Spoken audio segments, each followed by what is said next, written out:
माणूस एवढा विकृत वागू शकतो याचा तुम्हाला विश्वासच बसणार नाही। या माणसाला हैवान म्हणावं का विकृत म्हणावं हे तुम्हीच ठरवा। काही माणसांचा स्वभाव संशयी असतो हे सर्वांनाच माहीत आहे, पण याहूनही भयंकर असतं ते याच संशयी स्वभावातून घडणारी विकृती। होय, विकृतीच। अशीच विकृत आणि संताप घडवणारी घटना घडली पिंपरी चिंचवडमध्ये। या नराधमाने असं काय केलं की तुमचा थरकापच उडेल। या विकृत माणसाने चक्क आपल्या पत्नीवर संशय घेऊन तिच्या गुप्तांगालाच कुलूप लावण्याचा विकृतपणा केलाय। त्या निर्दयी बेशरम माणसाला हे कृत्य करताना थोडी सुद्धा दया आली नाही।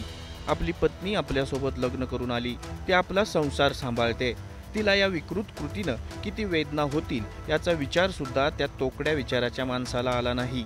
पिंपरी चिंचवड शहरातील ताथवडे येथे राहणारा उपेंद्र हुडके हा विकृत मनुष्य मूळचा नेपाळचा रहिवासी असून या 30 वर्षीय नराधमाने आपल्या 28 वर्षीय पत्नीच्या चारित्र्यावर संशय घेत तिला मारहाण केली आणि तो एवढ्यावरच थांबला नाही, तर पत्नीचे हात पाय बांधून तिच्या गुप्तांगाला पितळी कुलूप लावण्याचा संतापजनक प्रकार त्याने केलाय।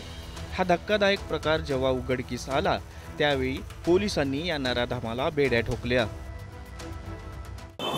दिनांक 11/5/2024 रोजी वाकड पोलीस ठाण्याच्या हद्दीमध्ये एक कुटुंब राहतं। त्या कुटुंबामध्ये पती पत्नी आहेत।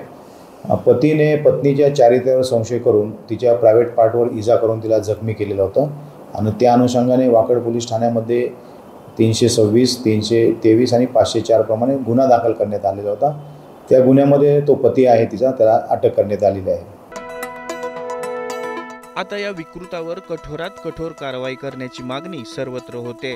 याला शिक्षा तर होईलच, मात्र असे विकृत विचार डोक्यात निर्माण होऊ नयेत यासाठी सर्वांनी प्रयत्न करण्याची आवश्यकता आहे। सूरज कसबे, टाइम्स नाऊ मराठी, पिंपरी चिंचवड।